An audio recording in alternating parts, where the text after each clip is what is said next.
What's up, Husker Nation? Hey, you might see me smiling. That's because we are undefeated in this month so far.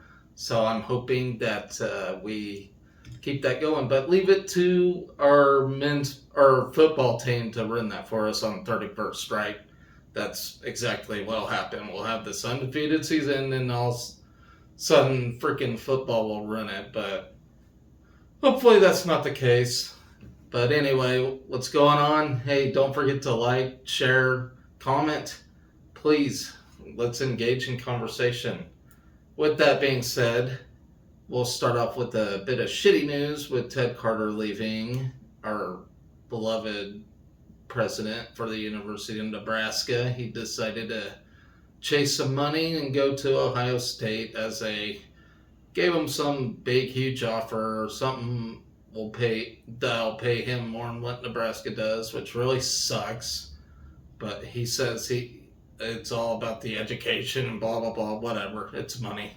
That's what the business is all about, is money. That's what everything's about nowadays, freaking money. But let's not get depressed about that, as we are 6-0 in our respective sports right now. Ladies sports anyway. That's all that in volleyball and soccer combined. So, with that being said, let's talk a little about basketball, that overseas basketball, as our beloved Keisei Tamanaga got some playing time today against Finland, and they had Japan defeated Finland 98-88 today, which was highly remarkable. Japan has never beat a European team in FIBA action, whatever you call it, FIBA, FIBA, is that what you guys call it? Anyway, so Keisei Tamanaga and Japan defeats Finland 98-88. He got 17 minutes of playing time, or no, it's 18 minutes playing time, 17 points scored in that span, so that's pretty freaking awesome. I'm glad for our little Japanese man. So moving on, speaking of the worlds or whatever, we had Axelina Johansson and Rima Odabor. They competed in the World Athletic Championships. And let's dive into that real quick. I gotta scroll down and read my notes. All about those notes, people. Anyway, so Axelina Johansson, she plays 13th in the shot put. So she's ranked 13th in the world. So that's pretty freaking good. And then Rima Odabor, she ended up like 33rd or whatever, but still, you're that high up in the world, like, you're a badass athlete. You're really good at what you do. So, staying on the whole track and field saga, have a guy named Mark Bartolina named assistant coach. Don't know much about him, but maybe we'll get to know more. I mean, he's the assistant of the great Justin St. Clair, so whatever on that. The guy knows what he's doing, so I trust to hire Mark Bartolina or whatever his name is. So track and field has named their 2023-2024 signees, which is a pretty big class. I didn't know we signed big classes like this, but 29 athletes overall. So I'm just gonna go through them and just read about them. But 62 state titles, 4 national titles, and 2 world titles coming in this class. So, yeah, Justin St. Clair recruited some top-notch badass athletes, starting with the women. And forgive me, I'm gonna butcher these names, but we got Abril Artley. She's in the sprint/hurdles. She'll run the 100-meter hurdle, 300-meter hurdle. She's a 2-time Illinois state champion. There's Allie Bainbridge, distance runner. from Sioux Falls. She's an 8-time South Dakota state champion. She does the 800 meter, 1600 meter, and 3200 meter. Sage Burbach from Norris, Nebraska. She does shot put and discus. She's a 2-time Nebraska state champion. CC D-Bomb from Fargo, North Dakota.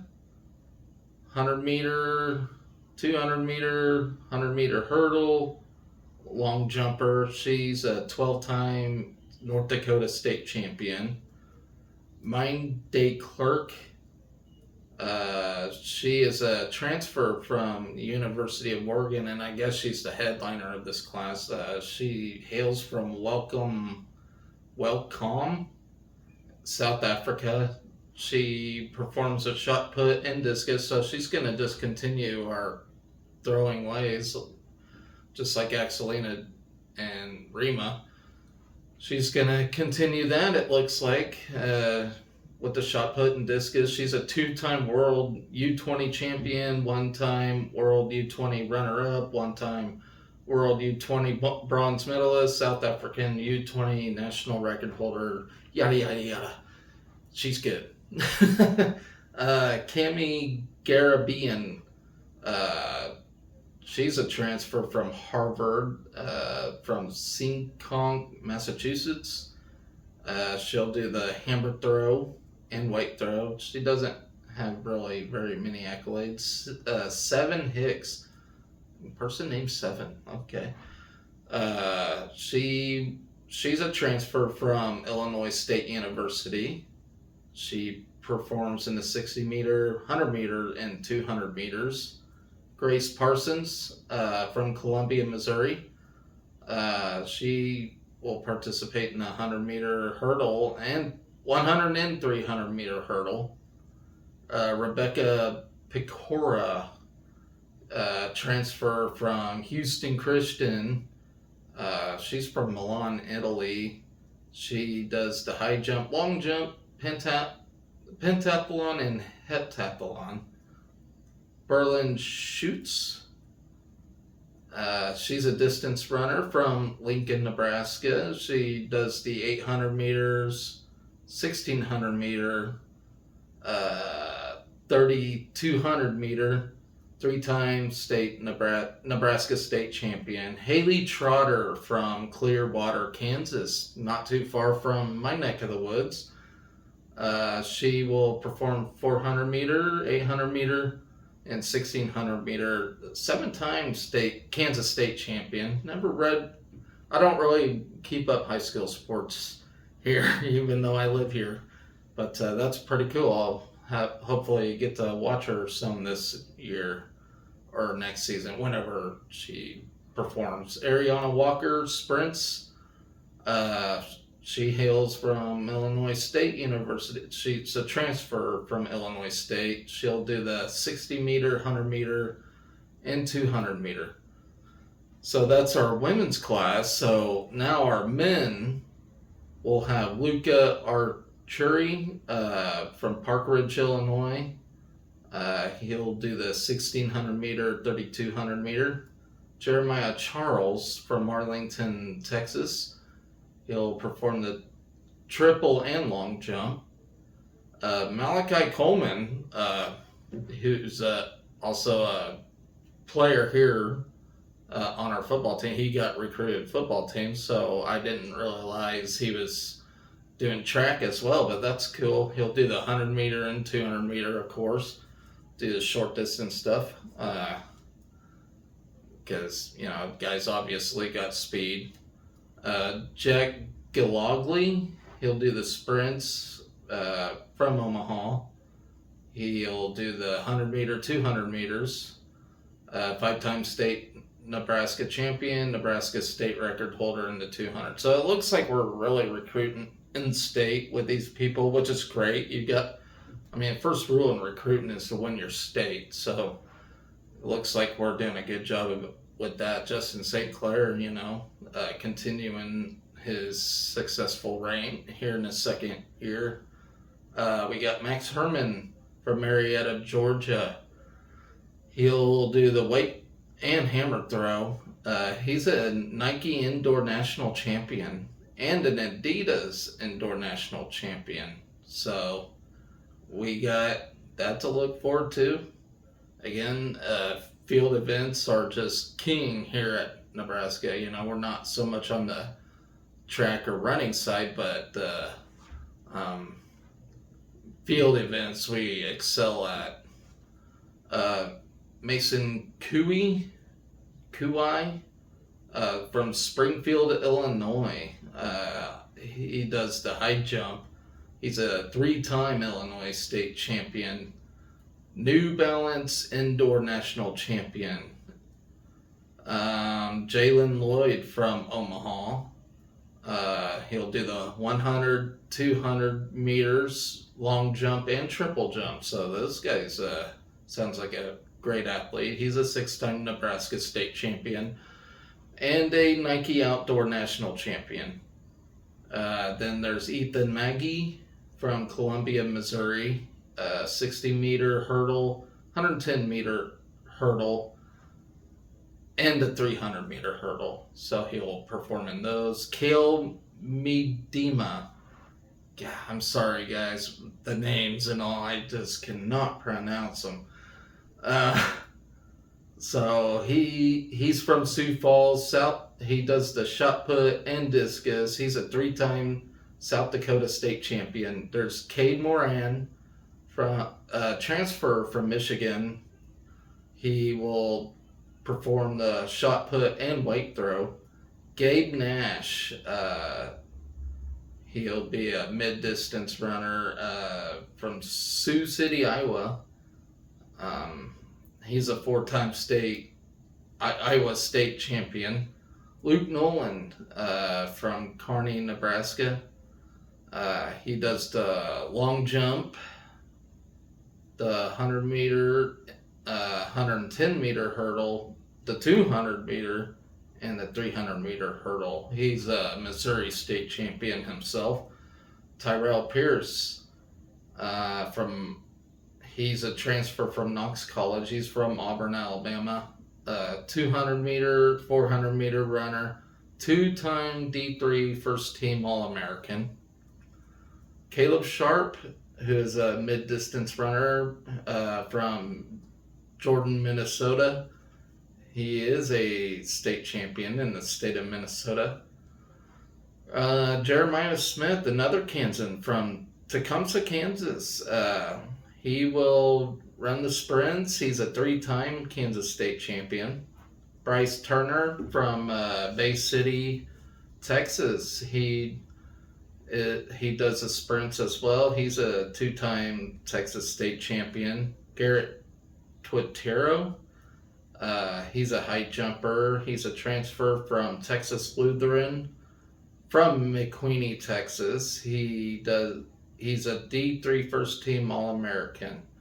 So that's the class coming in, that Justin St. Clair, and I think that's a pretty good class. So let's see how we perform. So I did forget to mention about it being week 0 in the college football world. So who was excited? What games did you guys enjoy watching? So the only one I actually caught was the Snooze Fest, which was the Navy Notre Dame game. I actually told my kinesiologist that Navy would beat them or find a way, and I was totally wrong about that. So my first pick of the season was a total dud. But no, I mean it's week 0. This is where the fun begins right here, guys. So I'm just gonna name off the scores on what happened. I didn't even look at any of the scores, to be brutally honest, as I was trying to, look up how the women sports were doing and whatnot. So I never really got a chance to look, but it looks like USC took care of San Jose State. That was expected. I mentioned the Navy Notre Dame game. That was a total kill by Notre Dame. Let's see, Jacksonville State defeated UTEP. Dang it, I think I picked UTEP to win that one too, so that sucks. Massachusetts defeats New Mexico State. I don't think I expected that either. Well, neither of them are that great, but let's see. Dang, San Diego State defeats Ohio. Let's see. Louisiana Tech defeats Florida International. I called that one. Vandy defeats Hawaii. Which I called that one, but a part of me thought Hawaii would pull through, and they play with some emotion with the fires that went on over there in Hawaii, which was a terrible thing. But I thought Hawaii would have. I mean, they did play a pretty close game. Looked like they played with a lot of heart. But so that leaves us this week. Football kicks off against Minnesota, and let's see how that goes. I don't pretend to be an expert. You always got these guys with their predictions and whatnot, but to me, it's blank now. You can have your previews, you can have your predictions, you can have whatever. But at the end of the day, we don't know a thing. It's not like we attend the practices, or anything like that. It's, the kickoff is this week. So let's see how we perform. Hopefully we go out there and kick it. What really sucks is, you got 2 games starting on the road, which will be pretty difficult for Matt Rule. I know he's ready to kick off at home in Memorial Stadium. I am.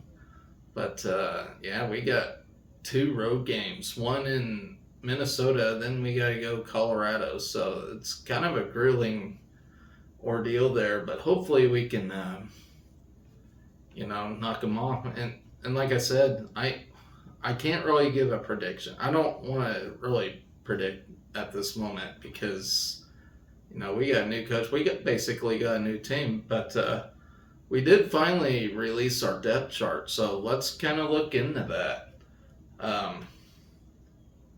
Let me see if I can even pull it up. Of course, it's going to do this to me. Just a second, guys.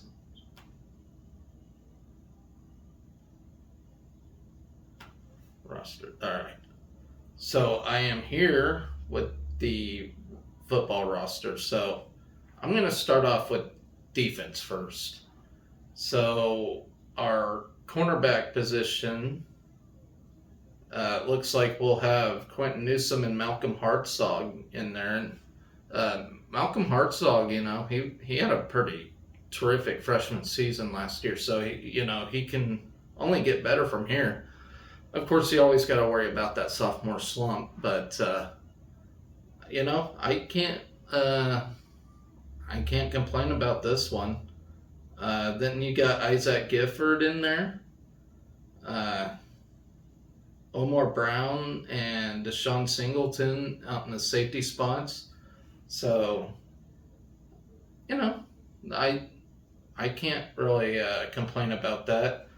On the D-line spot, so this is where I get confused. Is this how the 3-3-5s ran? So does that leave us 3 guys on the line?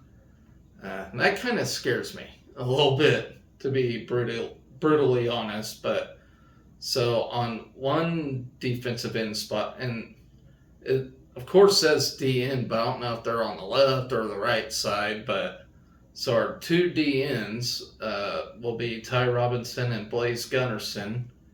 Then Nash Hoochmacher will be on the kind of like the nose guard side of things. He's in the center of that line. So Ty Robinson, the most experienced guy out there on the D line. So we'll see. That's where a lot of the question's going to be. Is like, how is our D line going to perform? We got such a young group in there. We finally got our starting fullback, and it looks like it's going to belong to Janiran Bonner. Of course, I don't know how he's going to do. I don't know what we're going to run. Nothing. But it is exciting. We got a fullback in there, so I'm pretty excited about that. And the defensive back, sorry, the linebacker crew, we got Luke Reimer and Nick Heinrich. That was expected. Them two performed incredibly last year, and I think they can only get better from here. Then Chief Border's going to be back there as well, so says position is Jack. What the hell is that? I never saw a Jack position when I played football, but I've heard high praise about this Chief Borders guy, so I'm going to trust in that. He's a sophomore this year. Yeah, we'll look out for him. Looks like our long snapper belongs to Marco Ortiz, who is a senior. Okay, so now we're on the offensive side of things. So on our offensive line at left tackle, we got Turner Corcoran. Left guard, Ethan Piper. Ben Scott's got the center position. Noreden Newilly. He's a senior, at right guard. Bryce Benhart at right tackle. So basically got a experienced group. I mean, pretty much guys we had last year, who I honestly thought sucked. But, they were young. They're still pretty young. So we'll see how they did. I mean, I really hope they gain some size. I heard some of them did, but I don't know how much. But I know we were getting pushed the hell around up there last year, and hopefully we're doing the pushing around. I mean, you can't win games without a strong offensive line. That's just all there is to it. If you ain't got a good offensive line, you ain't gonna win very many games, especially in the Big Ten. Looks like Tristan Alvano is going to be our kicker this year. And I still don't know who our punter is going to be, because it does have Timmy Bleakroad and Brian Buscini still listed as punter. So it'll be one of them two. I couldn't tell you who I think it's going to be. It's going to be one of them guys from there. Of course, Jeff Sims is going to be our quarterback.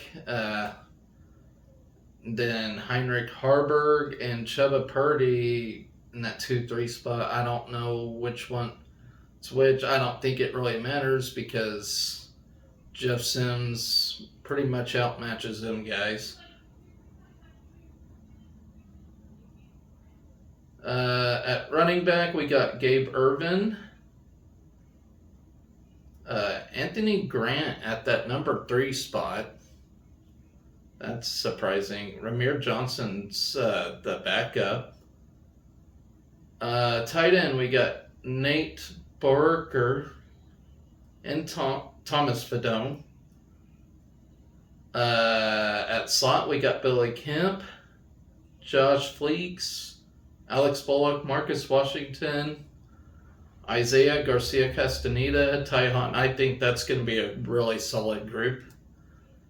And that's what looks like it's going to be on our starting lineup. So, yeah, like I said, I can't predict what's going to happen on Thursday when we play Minnesota. Hopefully I stay awake for that. That's what really sucks, It's a 7 o'clock kickoff on a Thursday night. I got to get up at least 5 in the morning.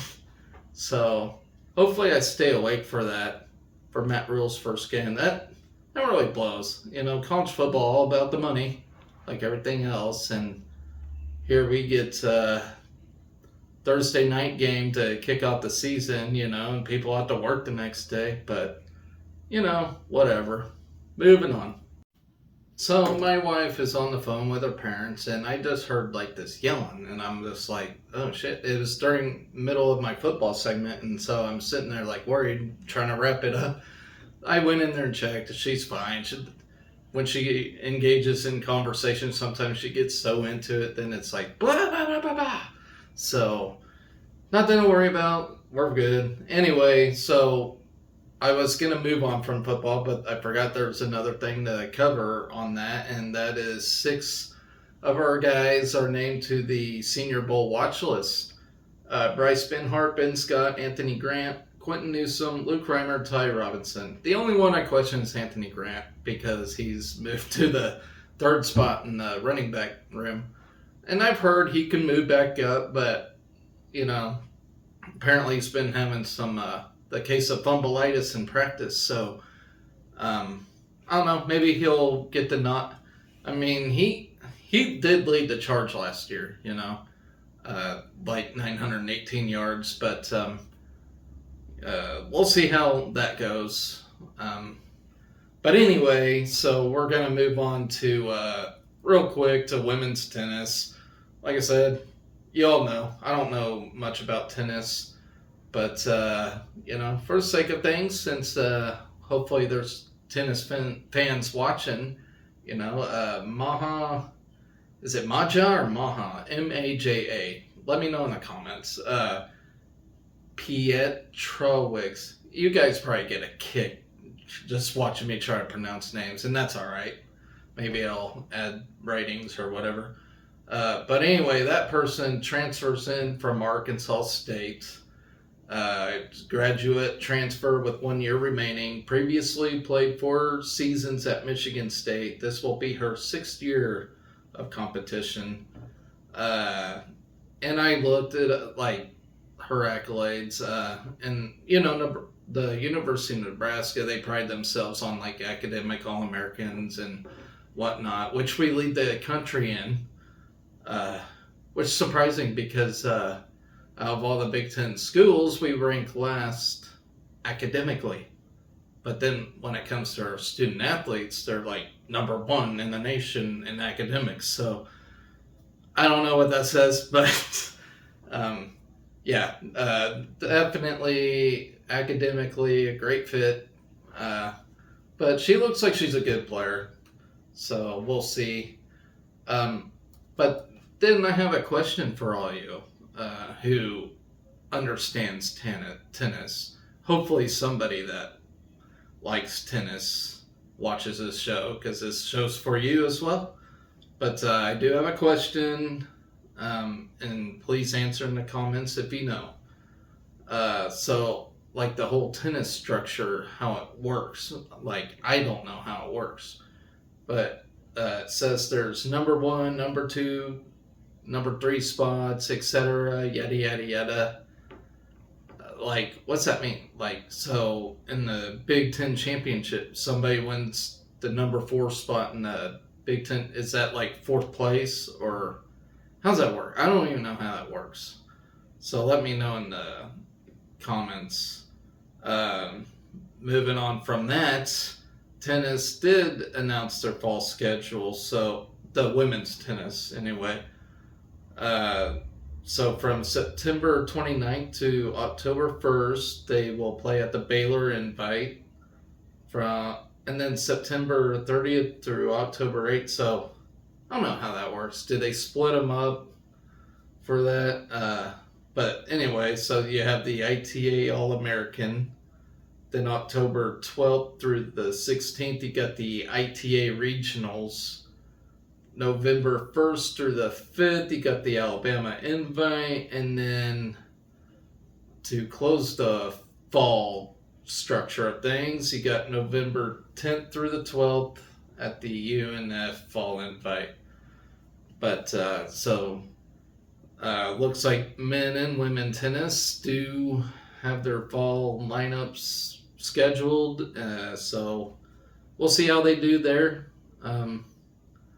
I don't know what counts and all that or whatever. I don't know.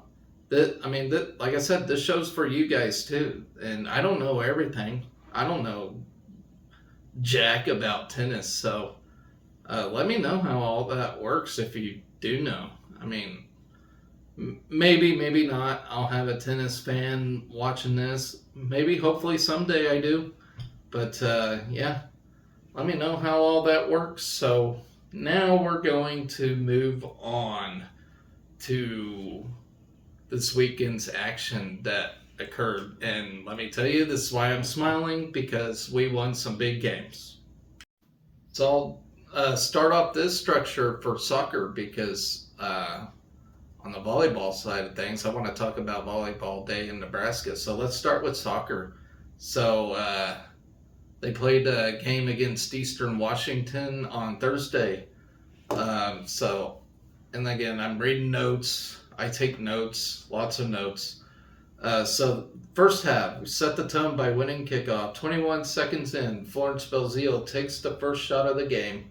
At 3:33, Eleanor Dale takes her shot. A minute later, Haley Peterson takes a shot. Nearly 5 minutes in, we had a corner kick still in ESU's box. Sarah Weber and Eleanor Dale take their shots. Then at 9 minutes in, we get a foul on Sarah Weber. Near the 10-minute mark, ESU finally takes possession. Grace Terrell takes a shot, followed by a corner kick. Their possession ends after a foul by Chloe Pattison. Turning it over, Sarah Weber takes a shot, scrambles until a foul by Weber right in the 13-minute mark. ESU takes possession and attempts a corner kick, which results in a turnover. In this possession, Sadie Waite and Florence Belzile both take their shots until a failed corner kick that resulted in an ESU turnover. Nearing the 16-minute mark, ESU's Maddie Morgan takes her shot in the 17-minute mark as NU takes possession for 4 minutes. A corner kick ensues in which Haley Peterson misses a shot immediately after a shot by Sarah Weber. In the box scramble, there's a scramble in the box. Nebraska performed 2 corner kicks in a row. After a second corner kick, Eleanor Dale misses her shot. A minute after attempts a shot again that gave in the Huskers their first goal. The assist came from Jordan Zaid, which, man, I like Jordan Zaid. She's really awesome. She's that one that does that cool flip throw. If you ever watch the soccer game, she does this like flip throw. And it's amazing to watch. So anyway, ESU wins the next kickoff, possesses for nearly 2 minutes, then Nebraska takes possession, resulting in a corner kick turnover. ESU makes their substitution shortly after as a failed corner kick of their own that results in a Husker turnover. Abby Schwartz takes a shot within the 25-minute mark, and then a minute later has a foul. ESU takes possession. In this possession, ESU has their third subs in the game, followed by 2 failed back-to-back corner kicks. NU takes over in this possession. Briley Hill and Ella Guyette trade places. Sarah Weber takes a shot, followed by an Abby Schwartz goal, assisted again by Jordan Zaid. ESU wins the kickoff with 2 different subs in possession. Nebraska finally turns it over after a few minutes with shots by Kama Carpenter and Maggie Altman. Ella Rudney comes in for Sadie Waite in between. In the 41st minute, as ESU takes possession, they perform a corner kick and a shot by Madison Kern. Nebraska turns it over with 2 shots performed by Eleanor Dale. NU leads the first half at 2-0. So, second half, ESU once again wins the kickoff, but Nebraska quickly takes possession. Back-to-back fouls, one by Ella Guyette and one by Eleanor Dale. Maddie Morgan again takes another shot for ESU, but Nebraska quickly takes possession back. Within this possession, which lasted for about 3 minutes, Nebraska attempts a corner kick, shot by Sarah Weber, shot by Abby Schwartz, then takes an offside.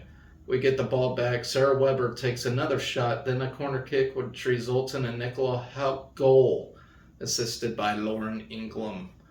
As usual, ESU wins another kickoff around the 55-minute mark. Eleanor Dale takes another shot, then a corner kick, a shot by Emma Prasowski, then another team offside by Nebraska.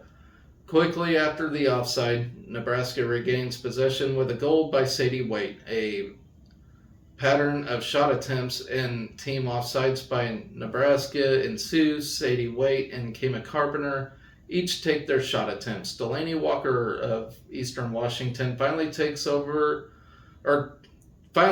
shot and misses. Lauren England fouls. In another ESU possession, they perform a corner kick playing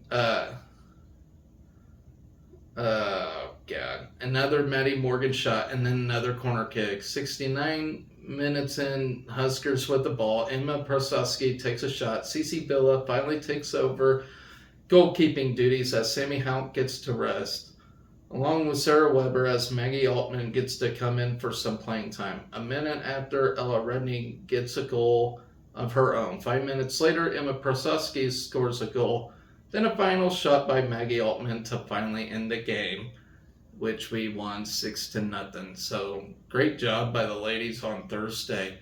And then today, after watching us play Gonzaga, we scored. I didn't even write it down, but I'm just trying to go off memory here. But we scored 3 in the first half, and then just looked overly dominant over a great Gonzaga team that's actually on the outside of being ranked.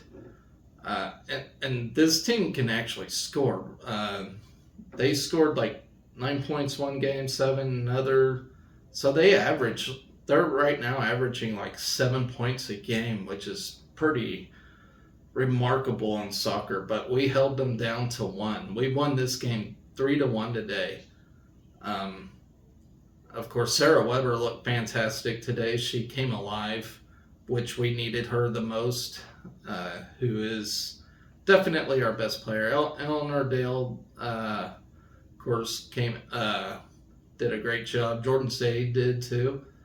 And we got a win out of a good team effort against a really tough Gonzaga team. So congrats to the ladies in that.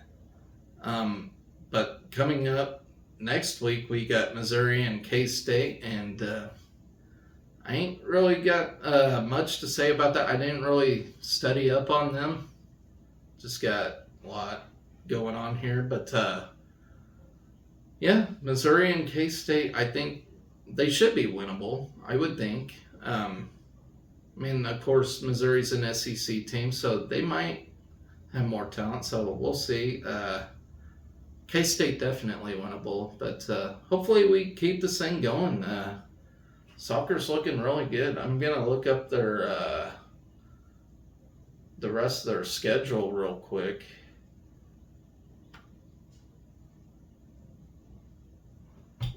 So we got Missouri, K-State, and then the really tough ones, which will be at home, thankfully. UC Davis, St. Louis, to close out our non-conference season. And then after that, we start conference play, which I'm telling you guys, we're going to win it. I know we are. I just feel it. So that does that for soccer. Great job by the ladies this weekend. Couldn't be any happier.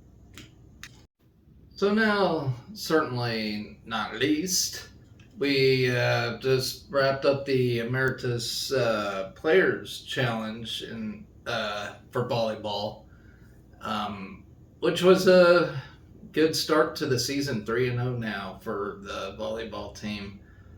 We started the thing off against Utah State. Mr. Rinkmost was in attendance for that game, so that's pretty exciting. He's pretty supportive. Utah State, they started out pretty salty. They were salty all game, really. But that's when we first discovered Merritt Beeson and Harper Murray's tremendous arm swings. When they get a hold of that ball, look out. I saw a few girls get a ball in the face.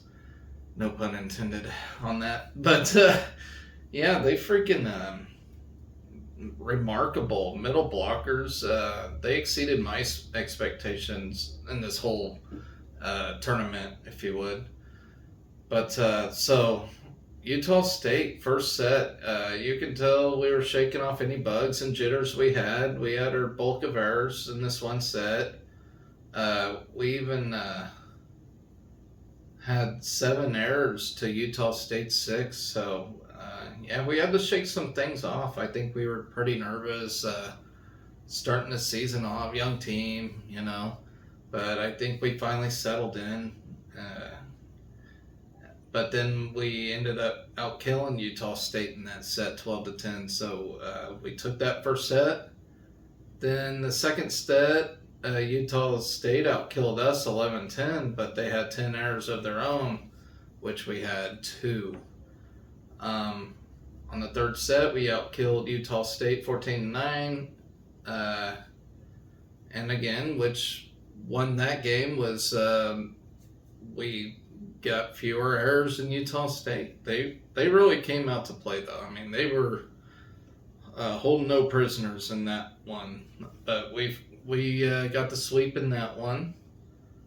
Yeah. Let's see. Should I even talk about overall team statistics? Yeah, let's go ahead and do that.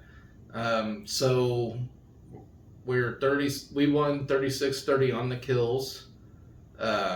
We had 12 errors. Utah State had 24, and like I said, that won us the game right there. Is Utah State errors, which, I mean, our attacks did too, but Utah State really beat themselves in this whole thing.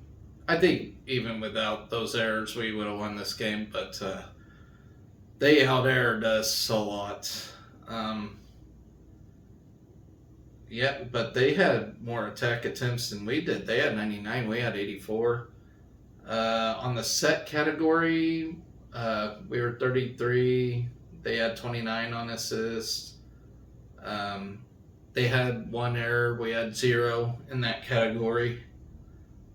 79, 100 on attempts. So they had 100 attempts. We only had 79 set attempts.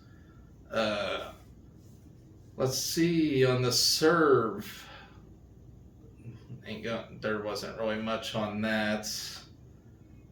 Receptions, they out-recepted us 63-40, and we even had more errors than them, 5-4 on errors. We got 31 digs, they had 28. We only had 2 blocks in that whole game. But overall, yeah, errors was the name of that game. Moving on to Lipscomb, when we played them, it was an overall pretty dominant game, and that I think it was the second set they gave us a fit,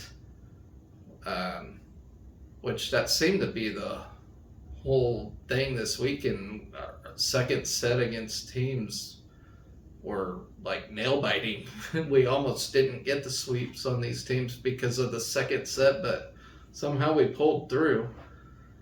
But against Lipscomb on set 1, we had an early 10-2 advantage thanks to 3 early kills by Merritt Beeson. Harper Murray also contributed to a 6-0 run with a back row kill. I love those back row kills. If you haven't seen them, you get them like Merritt Beeson's a beast at those. And she also had a service ace. Maggie Mendelson and Andy Jackson with back-to-back kills of their own made it a 12-3 game. Harper Murray contributed a few more kills. Pretty much a one-sided set. Then set 2. It got a bit more testy. Lipscomb was down 5-3 at one point, and then next thing you know, it was a 15-10 game. Lipscomb.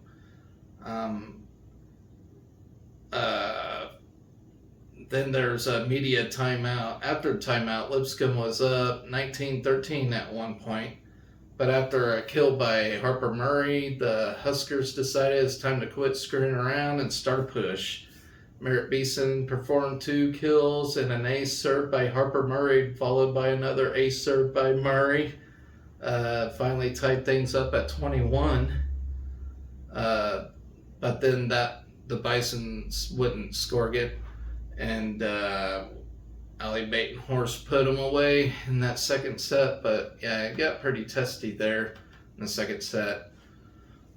Set 3, basically a mild version of the first set. John Cook did play with his lineup a bit this weekend. That's what he does. He does it every year in these type of games.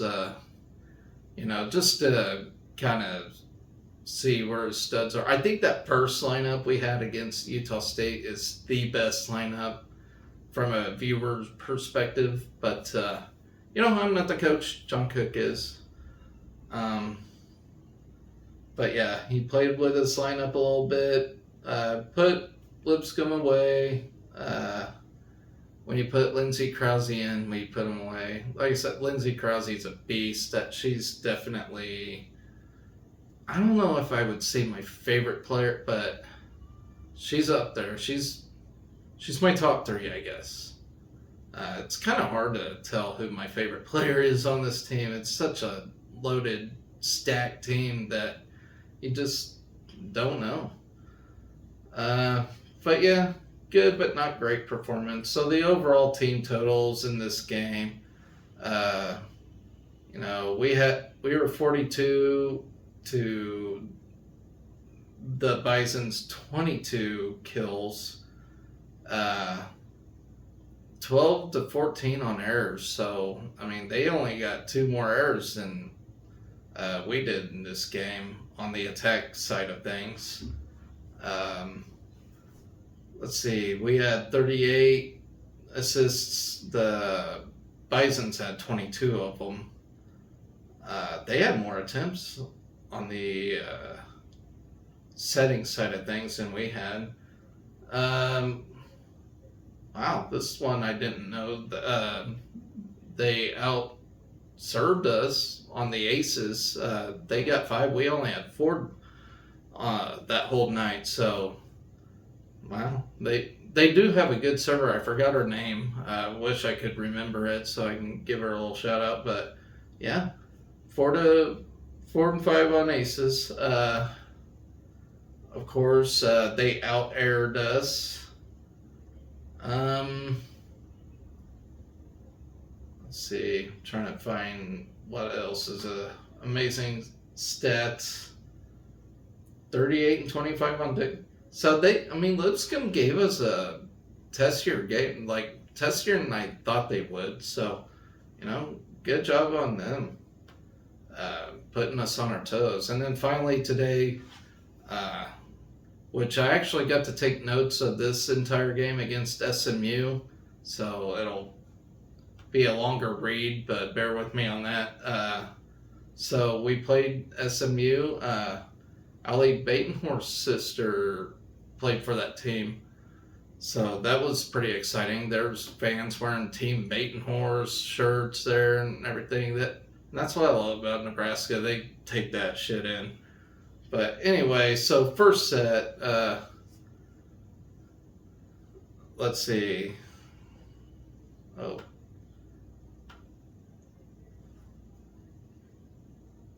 Okay, my notes are not cooperating with me, you guys, so I apologize for that. Okay, so set 1, Bergen Riley sets us off with a serve. Long rally to start us off. It was a long rally. Harper Murray gets the first kill of the game. SMU responds with a kill themselves. Huskers respond with a block from Becca Alec.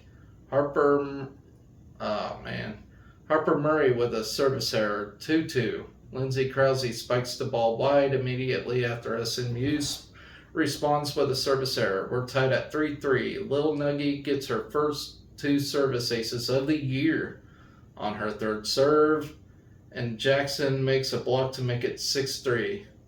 Huskers had a blocking error to make it 6-4.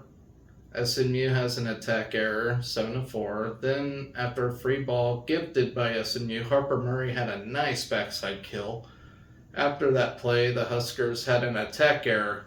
Allie Batenhorst comes in for Lindsey Krause. SMU makes a run of their own to make it 7-8. And see, when you take Lindsey Krause in, that's when take Lindsey Krause out, that's when bad things happen. Cut it out, John Cook. Just kidding. So, yeah, SMU makes a run of their own, makes it 7-8. Nebraska stops the run after a block from Andy Jackson and Allie Batenhorst. Andy Jackson and Riley makes another scoring block. Harper Murray gets another kill to make it 11-7. Andy Jackson performs an error. So it's 8-11 SMU. Casey Batenhorst gets a warm welcome from the crowd so that would be Allie Batenhorst's sister. But yeah, she gets a warm welcome from the crowd as she serves. Harper Murray halted that with a kill, which made it 12-8. Maisie Bosinger comes to serve. First one results in a little volley to a Husker block for a point. 13-8 after a timeout. After 5 serving attempts from Maisie Bosinger, SMU stops a 5-0 run for a point of their own. Becca Alec responds with 12 kills, one of which was incredibly powerful. Merritt Beeson performs an attack error. SMU once again serves, but again gets denied by Becca Alec. Merritt Beeson gets a kill. Harper Murray gets a service ace. Becca Alec does some crazy inborn poke to get a kill. I don't know, she's up in the air and goes dink, and it went in. That was pretty cool to watch. Which would be her 7th kill of the night at that point, which set up the set point. Husker 6-0 run comes to a halt. SMU adds 5 more until a Husker timeout. After a timeout, SMU gets 1 more until Harper Murray had enough of that shit and she just slams the ball on the ground. And we win set 1. Set 2. This set sucked.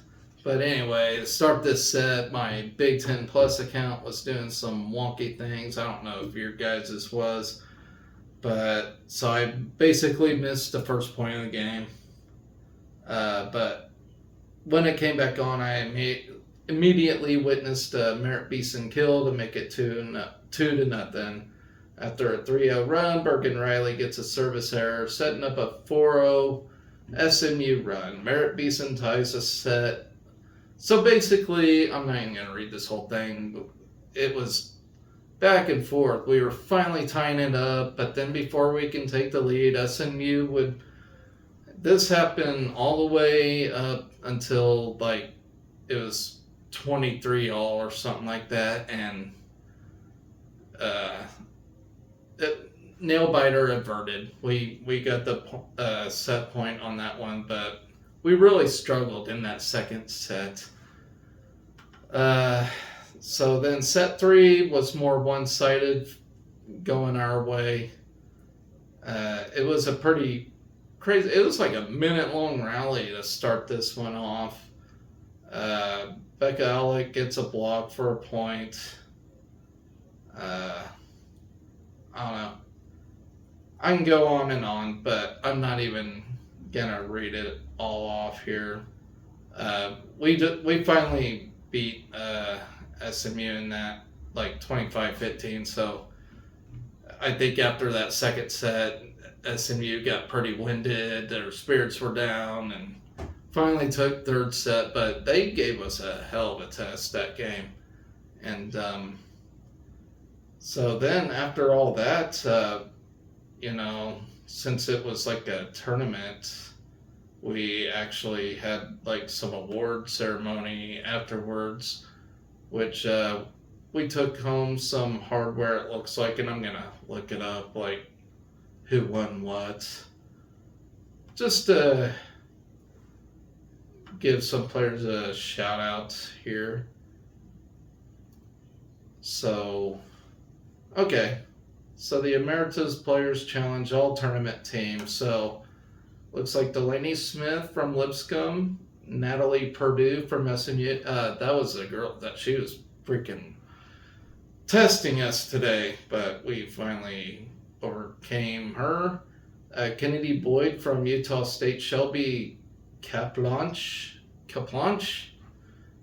from Utah State, Laney Choboy. Okay, so is it Laney Choboy or Laney Choboy? I've been hearing it both ways. Let me know in comments. Lexi Rodriguez from Nebraska, Harper Murray from Nebraska. So 3 from Nebraska. Gets the all-tournament team honors. Harper Murray actually got the most outstanding player. So her first collegiate experience lands her most outstanding player in this tournament, which we expect her to be good. Like, she was the National Gatorade High School Player Year and had all these awards and stuff. So we expected her to be good, but my goodness, she just went out there and played like she was a veteran. So really, congratulations to her. She's gonna do us a lot of good. People are comparing her to Jordan Larson and everything, and I don't want to get that far, but I mean, she's on the right track of things. And actually, it's Jordan Larson who said that she wants Harper Murray to be her own player, which I can highly agree with. Like, let her be her own player. We don't need to compare anybody or anything. That's just really not fair. Just let her be her own player, and I'm just gonna enjoy watching her. She's a fantastic athlete. Great job by John Cook and company recruiting her. Of course, you got the history that Husker volleyball has. I mean, you're gonna reel in some really good volleyball players. So, with that, guys, I am gonna wrap this thing up. Okay, so for next week, it's the big one. It's Volleyball Day in Nebraska, and I've been jonesing for this since it was announced. We're on pace to break a Guinness World Record for biggest women's sporting event ever in the history of the world. So if that don't tell you anything about this Husker volleyball team, I don't know what this is. Amazing. And now you already got people trying to copy us, like Iowa. Screw Iowa. Yeah, you got them trying to copycat us in this, and I don't think they'll succeed. But yeah, you got Volleyball Day in Nebraska. It's on a Wednesday. That sucks. I was hoping to be a weekend. I can't even attend it. I actually ran out of work days because I got married this year, which is fine. That totally outbeats us. But yeah, so we got Volleyball Day in Nebraska. Then on Thursday, which it's hard to get excited for kickoff when it's on a Thursday night, people. I don't know about you, but it really does make it hard. I mean, I'll try to stay up and watch this thing, but I'm getting old. I don't stay up past 10 anymore. So we'll see how this goes. At least I'll only have to work one more day after, right, against Minnesota. So and I forgot to mention volleyball. We play Omaha Mavericks. So we got Nebraska Kearney. How do you guys even pronounce it? I say Kearney. But you got Nebraska Kearney and Wayne State playing at 4:30, and then the main event, which is Nebraska and the Omaha Mavericks playing at 7. But moving on back to football here, like I said, we're playing Minnesota at Minnesota at 7 o'clock, work night. I don't know how. I'm excited for Matt Rule era again, but at the same time, it's like, can you make it on at least a Friday damn night? Like, damn it, moneymakers. And then on Thursday, you got Missouri. We're taking on Missouri in soccer, so that's we'll see how that goes. And then Friday, cross country ends up opening their season. I got no preview prediction for that. It's running. I just wish nothing but our runners the best. I will mention our best placers on how that goes. How about that? And then Sunday we play K-State in soccer, and then K-State in volleyball. So it'll be a K-State Sunday. So from there, and then that'll be the week lineup. So we finally get football, guys. And like I said, it's on a Thursday. It's hard to get totally excited for it.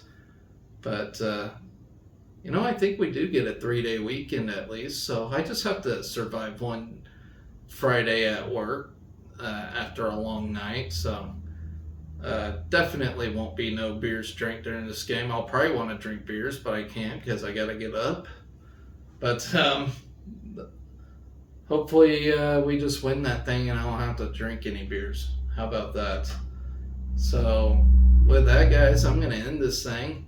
I do want to say thank you all that's watching this. I know it's not the best production out there. I do my best. Like I said, I am not an experienced broadcast guy or anything, but I do my best.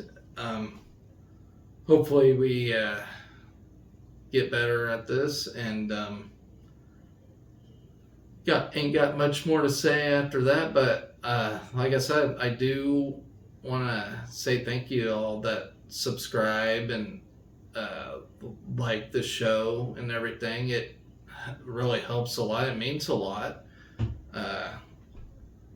So it means I'm doing something right. But yeah, but if you could, please like, share, comment, subscribe, please. That'll only help this thing get better and better. So from there, guys, I hope you all have a good week. I hope you have a good Labor Day weekend coming up. So from there, let's get undefeated this August. Go Big Red.